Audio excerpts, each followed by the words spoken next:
اور پھر آہستہ سے بولا، یار آس پاس تو کوئی نہیں ہے، میں تالے توڑنے کا ماہر ہوں، اگر تم اجازت دو تو تالا کھولوں؟ اختر جمال نے عجیب سی نگاہوں سے واجد علی شاہ کو دیکھا اور پھر مسکرا کر بولا، بڑی مار پڑے گی، ان علاقوں کے لوگ کوئی رعایت نہیں کرتے اور پڑوسیوں میں اتنی زیادہ محبت اور یگانگت ہوتی ہے کہ ہر شخص ایک دوسرے کا خیال کرتا ہے۔ مجھے حیرت ہے کہ پڑوسیوں کو اس بات پر تشویش نہیں ہوئی۔ اگر ہم اس سامنے والے گھر سے کچھ معلومات حاصل کریں تو پوچھا جا سکتا ہے، اختر جمال نے کہا، لے دے کر قرائے فال احمد علی اور توحید باجی ہی کے نام نکلا کیونکہ یہی گھر سامنے تھا۔ شمشاد بھی اس وقت گھر میں موجود تھا۔ دستک دینے پر احمد علی باہر آئے اور دو معزز افراد کو دیکھ کر سنبھل گئے۔ جی فرمائیے۔ وہ جناب شاہ زیب اور تاجور آنٹی کے بارے میں کچھ معلومات درکار تھیں، اختر جمال نے عاجزانہ لہجے میں کہا۔ جی آئیے، اندر آ جائیے، احمد علی نے پورے اخلاق لہجے میں کہا اور پھر انہیں ساتھ لے کر اپنے چھوٹے سے ڈرائنگ روم میں پہنچ گئے جہاں معمولی درجے کا فرنیچر پڑا ہوا تھا۔ براہ کرم تشریف رکھیے، غریب خانہ ہے، جو کچھ ہے حاضر ہے۔ یہ بتائیے کہ آپ چائے پئیں گے یا کوئی ٹھنڈا مشروب؟ انتہائی معذرت کے ساتھ، آپ یہ نہ سمجھے کہ ہم تکلف کر رہے ہیں، بلکہ اس وقت ضرورت محسوس نہیں ہو رہی۔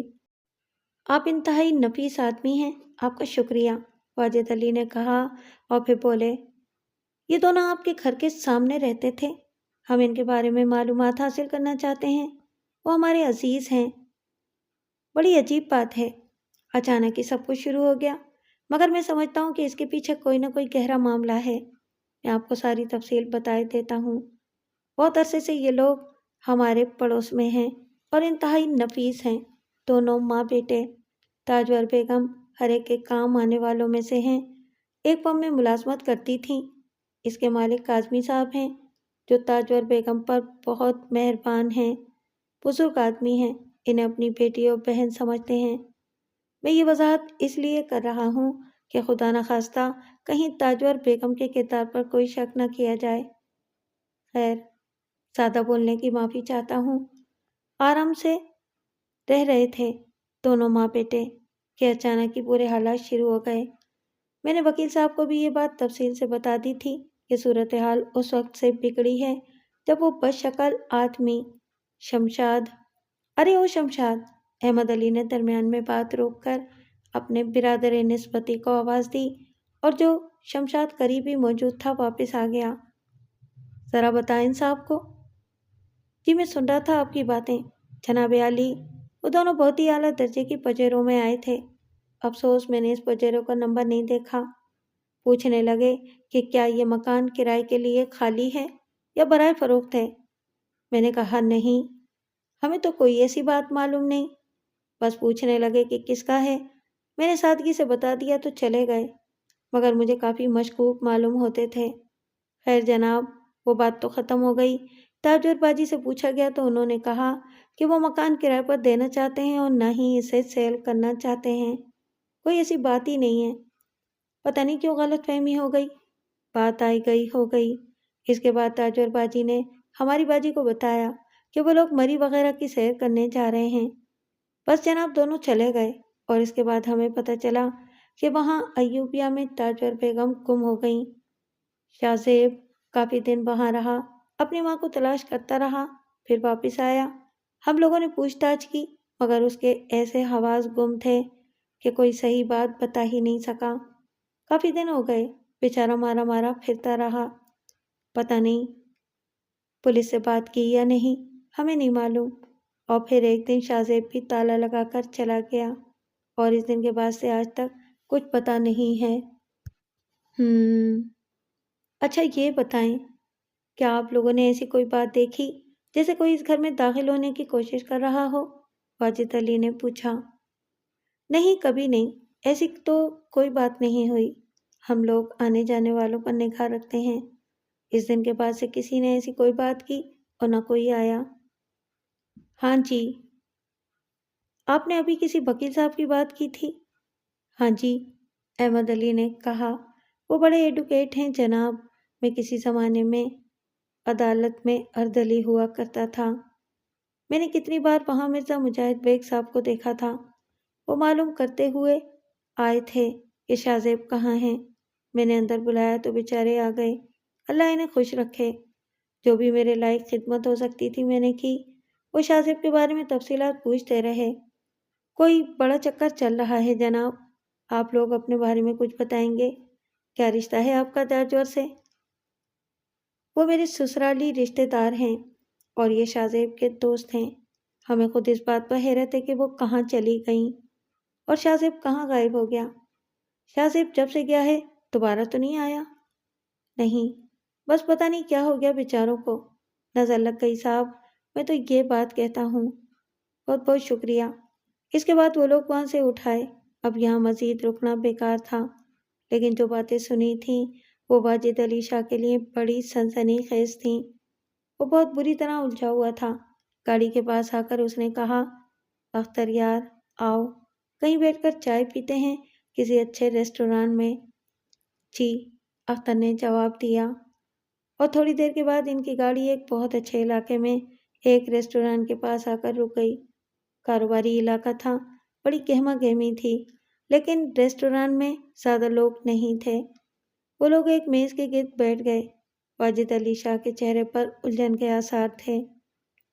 تم نے کسی بات پر غور کیا؟ نہیں، کوئی خاص بات نہیں، مجھے بتائیے، میری سمجھ میں تو کچھ نہیں آیا۔ مرزا مجاہد بیگ کے بارے میں کیا خیال ہے؟ ہاں، میں حیران ہوں۔ میں نے آپ کو بتایا تھا نا واجد بھائی جان کہ مرزا مجاہد بیگ اس دن بھی شاہ زیب کو دیکھ کر چونکے تھے، اور پھر انہوں نے شاہ زیب کے بارے میں معلومات بھی حاصل کی تھیں۔ بس اس سے زیادہ انہوں نے مجھے اس کے بارے میں کچھ نہیں بتایا تھا۔ اندرون سندھ سے آنے والے وہ دونوں افراد جن کی یہاں سے نشاندہی ہوئی ہے، ان کے بارے میں کوئی بات سمجھ آئی؟ نہیں، میں کچھ نہیں سمجھ پایا۔ اختر، میں تمہیں ابھی کچھ سمجھانا نہیں چاہتا، تھوڑا سا وقت دو مجھے، میرے دوست، ذرا سی معلومات اور حاصل کر لوں۔ اچانک اختر نے سامنے دیکھتے ہوئے کہا، تاجور آنٹی سامنے والی بلڈنگ کے ایک آفس میں کام کرتی تھیں۔ سیکنڈ فلور پر ان کا آفس تھا۔ کئی بار میں نے شاہ زیب کو موٹر بائک پر یہاں آتے ہوئے دیکھا ہے۔ چھٹی ہونے پر وہ آنٹی کو اپنے ساتھ موٹر بائک پر بٹھا کر گھر لے جاتا تھا۔ اچھا، خوب، چلو چائے پی کر اٹھتے ہیں یہاں سے، واجد علی نے کسی خیال کے تحت کہا۔ ٹھیک ہے، مگر آپ نے کوئی خاص بات سوچی ہے؟ ابھی بتاتا ہوں، واجد علی شاہ نے کہا۔ تھوڑی دیر کے بعد چائے آ گئی اور واجد علی شاہ نے اس طرح چائے پی جیسے جلدی میں ہوں۔ پھر وہ وہاں سے اٹھ گئے۔ چل کہاں رہے ہیں؟ اختر نے پوچھا۔ تاجور باجی کے آفس، ہو سکتا ہے کہ ہمیں وہاں سے کچھ خاص معلومات حاصل ہو جائیں۔ اس کے بعد وکیل صاحب کے پاس چلیں گے۔ ٹھیک ہے۔ اختر جمال خود بھی شاہ زیب اور تاجور کی گمشدگی سے خاصا متاثر تھا۔ وہ اپنے دوست کے لیے ہر کام کرنا چاہتا تھا۔ کچھ دیر کے بعد وہ اس فرم میں داخل ہو گئے جہاں تاجور کام کرتی تھی۔ اتفاق کی بات کہ کاظمی صاحب اپنے آفس میں موجود تھے، تو معزز آدمیوں کی آمد کا سن کر انہوں نے انہیں اپنے آفس میں بلا لیا تھا۔ اختر جمال کو دیکھ کر وہ چونک پڑے۔ انہوں نے پہلے اختر پھر واجد علی سے مصافحہ کر کے انہیں بیٹھنے کی پیشکش کی اور بولے، اختر جمال، کوئی اچھی خبر لائے ہو؟ انشاءاللہ وہ بھی ضرور ملے گی۔ یہ واجد علی شاہ ہیں، میری مسز کے پھپھا، لیکن میرے بڑے بھائی۔ خوب دلچسپ اور پراسرار سا رشتہ ہے۔ ہم تاجور باجی اور شاہ زیب کو تلاش کر رہے ہیں، آپ سے کچھ رہنمائی چاہتے ہیں۔ آپ ان کے عزیز ہیں؟ کاظمی صاحب نے پوچھا۔ بس یہی سمجھ لیجئے۔ چلیے ٹھیک ہے، مجھے بتائیے میں کیا خدمت کروں؟ ان کے بارے میں کچھ معلومات فراہم کر سکیں تو۔ کاش میں آپ کو اس قدر مؤثر معلومات اور تفصیلات فراہم کر سکتا کہ تاجور کی گمشدگی کا راز کھل جاتا۔ وہ ایک بند کتاب کی مانند تھیں۔ کبھی نہیں بتایا انہوں نے اپنے بارے میں کہ وہ کون ہیں اور ان کا ماضی کیا ہے۔ ہاں، ایک بار انہوں نے اپنے شوہر کے بارے میں بتایا تھا کہ ان کا انتقال ہو چکا ہے۔ میں نے کتنی ہی بار ان سے ان کے بارے میں معلومات حاصل کی، تو ایک بار انہوں نے بڑی عاجزی سے کہا تھا، کہ ان کا ماضی اتنا خوشگوار نہیں ہے کہ اس کے بارے میں کچھ بتایا جا سکے۔ وہ اس بارے میں کچھ بتانا نہیں چاہتی۔ بس اس کے بعد میں نے ان سے اس سلسلے میں کوئی سوال نہیں کیا۔ ایک خاص بات آپ کو بتانا چاہتا ہوں۔ جی، کاظمی صاحب فرمائیے۔ میرے بڑے بھائی کے صاحبزادے یعنی میرے بھتیجے اور ان کی بیگم پچھلے دنوں مری گئے ہوئے تھے۔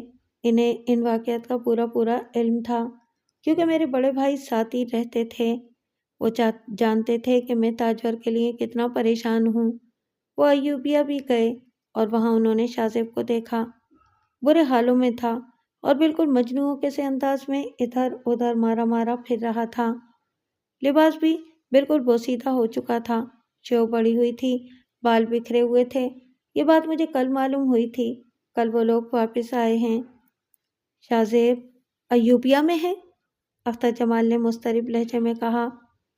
ہاں، میں رات کی فلائٹ سے پنڈی جا رہا ہوں اور اس کے بعد وہاں سے ایوبیہ جاؤں گا، کاظمی نے بتایا۔ اختر جمال کچھ کہنا چاہتا تھا لیکن واجد علی شاہ نے ہاتھ اٹھا کر اسے روک دیا اور کاظمی سے مخاطب ہو کر بولا، کاظمی صاحب آپ جائیے یا ہمارے موبائل نمبر رکھ لیجئے۔ جیسے ہی شاہ زیب کے بارے میں کچھ پتہ چلے آپ براہ کرم سب سے پہلے ہمیں اطلاع دیجئے۔ ہاں ضرور، میں آپ کے نمبر فیڈ کیے لیتا ہوں۔ کاظمی نے اختر جمال اور واجد علی شاہ کے نمبر فیڈ کیے۔ یہ لوگ اٹھ گئے تھے۔ اختر جمال کافی مضطرب نظر آ رہا تھا۔ اس نے کہا، واجد بھائی کیوں نہ میں بھی کاظمی صاحب کے ساتھ ایوبیہ چلا جاؤں؟ تھوڑا انتظار کرو، کاظمی صاحب جا رہے ہیں، انہیں جانے دو۔ مجھے بہت ہی ہمدرد اور اچھے انسان لگے ہیں وہ۔ ہم یہاں اپنا کام کرتے ہیں۔ جی، جیسا آپ کا حکم۔ چلو آؤ، واجد علی شاہ نے کہا اور اس کے بعد وہ لوگ گاڑی میں بیٹھ کر وہاں سے چل پڑے۔ پھر انہوں نے کہا، تمہیں مرزا مجاہد بیگ کے دفتر کے بارے میں معلومات حاصل ہیں؟ ان کا ٹیلی فون نمبر ہے تمہارے پاس؟ ہاں ہے۔ ٹائم کیا ہو گیا، ذرا ٹائم دیکھو۔ ہو سکتا ہے کہ کورٹ گئے ہوئے ہوں، لیکن پتہ چلا لیتے ہیں، مل جائیں تو اچھی بات ہے۔ مرزا مجاہد بیگ اس وقت اپنے آفس میں موجود نہیں تھے۔ ان کے پی اے نے بتایا کہ وہ کسی ذاتی کام سے نکلے ہوئے ہیں اور یہ نہیں کہا جا سکتا ہے کہ کب ان کی واپسی ہوگی۔ اس کے بعد واجد علی شاہ اور اختر جمال گھر واپس چل پڑے تھے۔ بڑے ہی ملنسار، بڑے خلیق لوگ ہیں۔ معاف کرنا گلنور، ذرائع مذاقی سمجھ لو، سنجیدہ ہونے کی ضرورت نہیں ہے۔ تمہارے خاندان میں یہ ایک بہت اچھا خاندان شامل ہوا ہے۔ دیکھو اس خاندان سے کب تک اچھے تعلقات رہتے ہیں۔ گلنور کے چہرے پر افسردگی سی پھیل گئی۔ اس نے کہا، میں سچ بتا رہی ہوں، باقی لوگوں کے بارے میں تمہیں کچھ کہہ نہیں سکتی، کس کے اندر کیا چیز پل رہی ہے، لیکن میرے بابا سائیں اس طرح کے آدمی نہیں تھے۔ بس اماں سائیں نے گھر پر ایک عجیب سی فضا مسلط کر رکھی ہے اور میں نے ہوش سنبھالنے کے پہلے دن سے اماں سائیں کو ایک پتھریلا انسان ہی پایا ہے۔ پتہ نہیں ان کی فطرت کا یہ کون سا پہلو ہے اور کیا نفسیاتی بنیاد رکھتا ہے۔ خیر، بات صرف اختر جمال یا شاہدہ کی نہیں ہے۔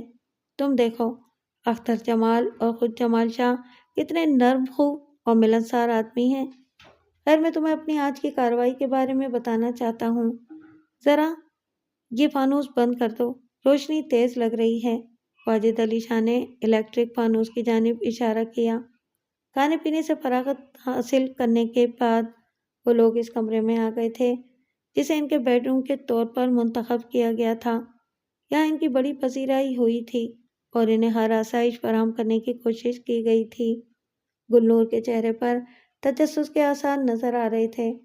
وہ شوہر کی مسیری کے پاس پائنتی پر آ کر بیٹھیں اور بولیں، اچھا تو آپ یہاں باقاعدہ تفتیش کرتے پھر رہے ہیں؟ گلنور، میں تمہیں اپنے خدشات کے بارے میں بتا چکا ہوں۔ آج کی کارروائی یہ تھی کہ ہم شاہ زیب کے گھر پر خداداد کالونی گئے۔ اس کے گھر کے دروازے پر تالا پڑا ہوا تھا۔ سامنے والے پڑوس کے ایک صاحبزادے سے ملاقات ہوئی اور انہوں نے بڑے سنسنی خیز انکشافات کیے۔ واجد علی شاہ اپنی کارروائی کے بارے میں ساری تفصیل بتانے لگا۔ پھر بولا، ہم کاظمی صاحب سے بھی ملے اور اب تک وہ بیچارے پنڈی کے لیے فلائی کر چکے ہوں گے۔ شاہ زیب کی تلاش میں جا رہے ہیں، جس کے بارے میں انہیں اطلاع ملی تھی کہ وہ وہاں بھٹکتا پھر رہا ہے۔ گلنور، خاموشی سے یہ سب سن رہی تھی۔ واجد علی خاموش ہوا تو دیر تک خاموشی طاری رہی۔ پھر گلنور نے کہا، واجد ایک بات کہوں؟ ضرور۔ ہم کوئی خطرہ تو نہیں مول لے رہے؟ تم پیچھے ہٹنا چاہتی ہو؟ نہیں، لیکن وہاں بات احترام کی تھی گلنور، وہ تمہاری والدہ تھیں اور مجھ پر ان کا احترام واجب، لیکن یہاں کچھ اور کردار ملوث ہیں، کچھ مظلوم کردار۔ خوف نہ کرو، اگر میں خاموش بیٹھ گیا تو میرا ضمیر مجھ سے مطالبہ کرے گا، مجھے معاف نہیں کرے گا۔ سائیں جہانگیر شاہ مختلف انسان ہیں۔ ایک بات میں نے تمہیں بھی نہیں بتائی۔ کیا؟ گلنور نے چونک کر کہا۔ سائیں جہانگیر سے کئی بار میری ملاقات ہوئی ہے، ان کا رویہ میرے ساتھ بہت اچھا رہا ہے۔ شاہدہ کی شادی سے پہلے وہ ملتان میں مجھ سے ملے تھے، انہوں نے فون کر کے مجھے ملتان بلایا تھا۔ کیوں؟ وہ غمزدہ تھے کہ بہن کو بیٹی کی شادی میں نہیں بلا سکے، دراصل وہ اماں سائیں سے مخالفت مول نہیں لے سکے تھے۔ گلنور کی آنکھیں ٹپٹپا آئیں، اس نے بھرائی ہوئی آواز میں کہا، آپ نے مجھے بتایا نہیں واجد؟ مجبوری تھی، میں نے وعدہ کیا تھا، لیکن اب ایک محاذ کھل رہا ہے اور مجھے تم کو اس جنگ میں شریک کرنا ہے۔ جنگ میں؟ گلنار نے خوفزدہ لہجے میں کہا۔ ہاں، جنگ میں، اماں اور تیمور شاہ کے خلاف جنگ میں، واجد علی نے سنگین لہجے میں کہا اور پھر بولا، میرا ساتھ دو گی؟ اب تک نہیں دیا کیا؟ کبھی کہا آپ سے کہ مجھے اپنا گھر یاد آ رہا ہے؟ گلنور نے کہا۔ مجھے فخر ہے تم پر، لیکن اب تمہیں مشکل دور سے گزرنا ہے۔ کیا کریں گے؟ یہ ابھی نہیں بتا سکتا۔ میں ہر طرح آپ کے ساتھ ہوں، تم ایک غیور شوہر کی بیوی ہو، ہمیں بہت سے مشکل کام کرنے ہیں، اپنا خیال رکھنا ہے تمہیں واجد۔ انشاءاللہ، واجد علی شاہ نے کہا۔ مرزا مجاہد بیگ نے 3 بجے کا وقت دیا تھا۔ اختر جمال واجد علی شاہ کے ساتھ ان کے آفس چل پڑا۔ مجاہد بیگ نے ان کا پرتپاک استقبال کیا تھا۔ اختر جمال نے واجد علی شاہ کا تعارف کرایا تو واجد بیگ کے چہرے کا ہلکا سا رنگ بدل گیا۔ انہوں نے اختر جمال سے پوچھا، شاہ زیب کا کچھ پتہ چلا؟ ہاں، اس کی دستیابی کی امید بن گئی ہے۔ کیسے؟ مجاہد بیگ نے سوال کیا اور اختر جمال انہیں کاظمی کے بارے میں بتانے لگا۔ اوہ، مجھے کاظمی صاحب کا فون نمبر دو گے؟ ہاں، میرے پاس ہے۔ اختر نے انہیں نمبر دے دیا۔ تب وہ بولے، میرے لیے کیا خدمت ہے؟ میں خاص طور پر آپ کے پاس حاضر ہوا تھا۔ کیا آپ اس سلسلے میں کوئی خاص بات جانتے ہیں؟ واجد علی شاہ نے پوچھا اور مجاہد بیگ کے ہونٹوں پر مسکراہٹ پھیل گئی۔ ہاں، جانتا ہوں۔ میری رہنمائی کریں گے؟ نہیں، مجاہد بیگ کا جواب غیر متوقع تھا۔ اختر بھی حیران رہ گیا۔ واجد علی شاہ حیرت سے مجاہد بیگ کی صورت دیکھتا رہا، پھر مسکرا کر بولا، میں سمجھ گیا۔ آپ کی بات ٹھیک ہے، لیکن یہ بڑا سنگین معاملہ ہے، مجھے آپ کی مدد درکار ہے۔ مجھے کیا کرنا چاہیے؟ کاش میں آپ کے لیے کچھ کر سکتا۔ اگر میں آپ کو جمال شاہ صاحب کی ضمانت دلوا دوں تو؟ میں وکیل ہوں، ہماری کچھ ذمہ داریاں ہوتی ہیں، میں اپنے طور پر کچھ کر رہا ہوں، مجھے کرنے دیجیے، کسی ضمانت کی ضرورت نہیں ہے، ممکن ہے کہ میں خود آپ سے رجوع کروں۔ ایک اور بات ہے جو آپ سے کرنا ضروری ہے۔ جی فرمائیے۔ ممکن ہے کہ سب کچھ مفروضہ ہو، ہم جو سن رہے ہیں سرے سے وہ بات ہی نہ ہو، وکیل صاحب نے کہا اور واجد علی شاہ کے ہونٹوں پر زیر لب مسکراہٹ پھیل گئی۔ ٹھیک ہے وکیل صاحب، آپ کوئی جادوئی عمل کرنا چاہتے ہیں تو ضرور کریں۔ ویسے میں نے کسی وکیل کے قبضے میں موکل دیکھے نہیں ہیں جس کے ذریعے وہ اپنا جادوئی عمل کرتے ہوں۔ چلیں ٹھیک ہے، ہم کوئی دوسرا ذریعہ تلاش کرتے ہیں۔ اٹھو اختر جمال، اٹھو پلیز۔ واجد علی شاہ کا موڈ خراب ہو گیا تھا۔ مجاہد بیگ نے مسکراتے ہوئے کہا، جناب واجد صاحب، وکیلوں اور موکلوں کا تو چولی دامن کا ساتھ ہے۔ ناراضگی اپنی جگہ، آپ مجھے اپنا موبائل نمبر دے سکتے ہیں؟ ہاں، ضرور لے لیجیے، ہمارا آپ سے کوئی جھگڑا تھوڑی ہوا ہے، آپ کے اپنے اصول ہیں تو ٹھیک ہے۔ مجاہد بیگ نے مسکراتے ہوئے واجد علی شاہ کا موبائل نمبر اپنے موبائل سیٹ میں رقم کر لیا اور پھر کھڑے ہو کر انہیں خدا حافظ کہا۔ اختر جمال کسی قدر رنجیدہ اور سنجیدہ نظر آ رہا تھا۔ گاڑی میں بیٹھ کر اس نے